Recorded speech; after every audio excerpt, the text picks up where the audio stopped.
We've decided to do this video to help people who are bringing dogs into a foster environment, bringing them from rescue into a new home, daycare, boarding facilities, or if you've just purchased a new dog. But it's about gentle introductions with as minimal stress as possible on the dog that's coming in and the resident dog. Some dogs, if they lose trust from the get-go, it can take a long time to rebuild trust, and that can have a massive impact on the adoption process, and no doubt does it end up with some dogs being returned to rescue because they don't get on with the resident dog. So it's so important to get that first meet and greet, even if it's for a temporary situation such as foster or boarding. It's really important to get it right to reduce stress.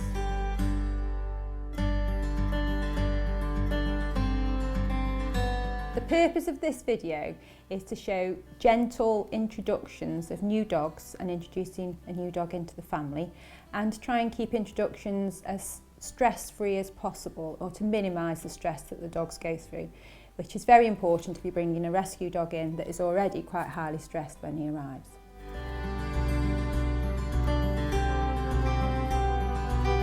Choosing a neutral place for the meet-up is really important. Today we chose a field that was nice and flat but had lots of environmental things that the dogs could investigate. Piles of sticks, turned up soil, stone walls, hedgerows. But it's really important that there isn't a lot of pressure put on them to focus on each other, and there are natural obstacles that they can dive between, loop between, and divert the tension that could build up into the environment, and have lots of nice sniffs as well.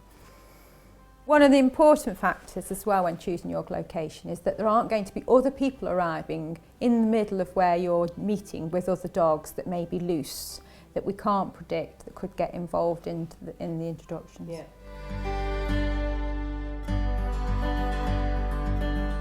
Choosing the right equipment is really important. Dogs need to be comfortable. If they are on a collar, there is the potential that that can cause discomfort that they could associate with the other dog, and it can also heighten any emotions that they're feeling at that time.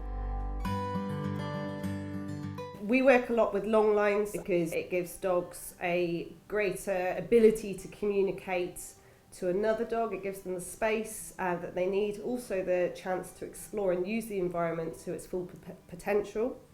It gives us a greater ability to read them as opposed to using a short lead where they're going to be stuck there. So if they are a little bit more ahead of you and the leash is loose, then you are going to be in a much better position of reading what their emotions and also their intentions are.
you're starting a new job, new colleges, universities, the first few weeks are about orientation. It's about learning to know your environment, where you're going, what you're meant to be doing before they start training you. And there's a reason for that, because when people are disorientated and stressed, they don't learn, and it's exactly the same with animals.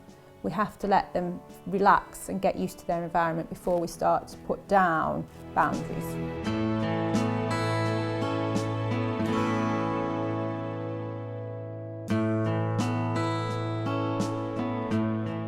Many rescues that have come from a stressful place, whether that be kennels, they've settled at a foster home and they have to come to terms with being removed from that foster home. More often than not, they're travelling from abroad as well. That's quite common nowadays, and that can be immensely tiring. So the most important thing for those dogs is that they have the time to come to terms with their new environment and catch up on much needed sleep, which for kennel dogs more than ever is so important.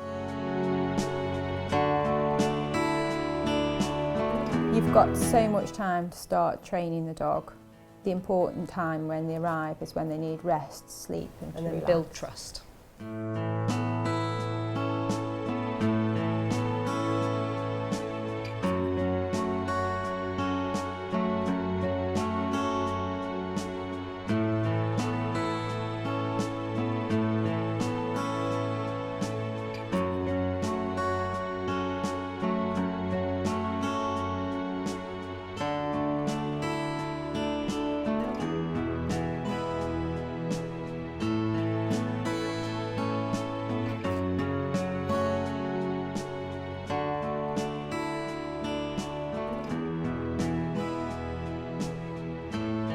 Obviously, if she took up that as her spot, then you might find that Mama is apprehensive about walking through because it really narrows the space.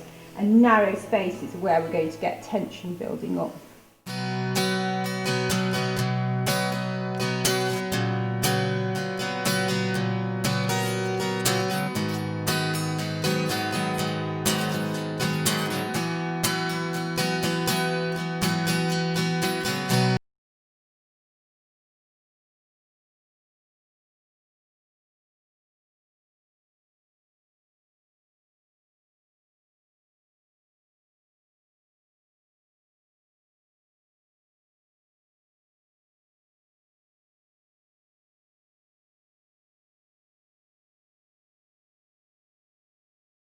We recommend 5 metres is my favourite length, and 3 metres is a good length for a dog that will mostly walk on a loose leash.